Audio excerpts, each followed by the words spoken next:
Национально-освободительное движение 1916 года и последующая трагедия Үркүн закончились с февральской и октябрьской революциями.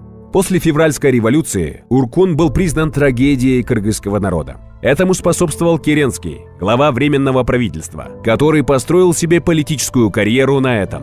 Спустя некоторое время, 25 октября 1917 года по старому календарю, 7 ноября по новому, в Санкт-Петербурге совершается вторая революция – революция рабочих и крестьян. Начиная с ноября 1917 года по февраль 1918 года, движение рабочих и крестьян, прозванное большевистским, так как их большинство, планомерно начинает устанавливать власть в Центральной Азии. В Кыргызстане этот процесс начинается с юга, с Сюлюкте, и дальше на север. После установления власти большевиков в стране организуются рабочие и крестьянские советы. Отсюда и советская власть. Большевики начинают перераспределять земли, несправедливо отобранные у местного населения, чтобы исправить ошибки царской России. Те же, кто остался в формированиях народно-освободительного движения, были прозваны басмачами, захватчиками, так как не принадлежали к легитимной власти. Народно-освободительное движение все еще существовало, когда большевики пришли в Кыргызстан. В басмаческих отрядах в основном состояли люди из духовенства, байманапы и их сторонники, которые были против русских.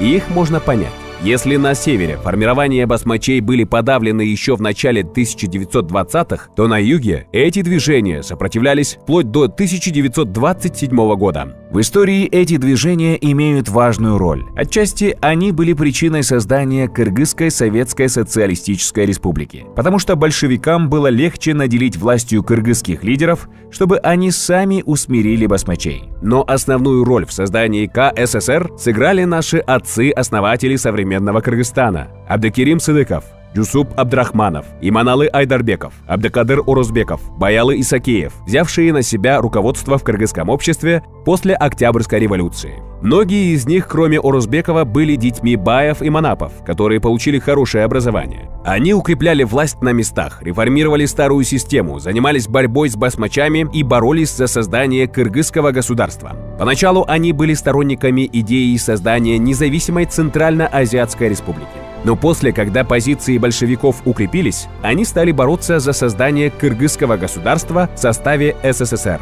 В 1924 году был достигнут первый успех. Создается Каракиргизская автономная область. В результате дальнейших съездов в Алмате в 1926 году создается Киргизская автономная ССР, РСФСР. Тем временем в Москве идет жесткая борьба за власть между советскими кланами. И в 1930 году Сталин берет верх в этой борьбе. В 1936 году принимаются Конституция СССР, Конституции республик и автономных краев. Киргизская АССР становится полноценной республикой в составе Советского Союза. При Сталине начинается период репрессий. Устраняются все, кто был неугоден или выступал против власти. В 1937 году многие кыргызские лидеры были взяты под арест и репрессированы.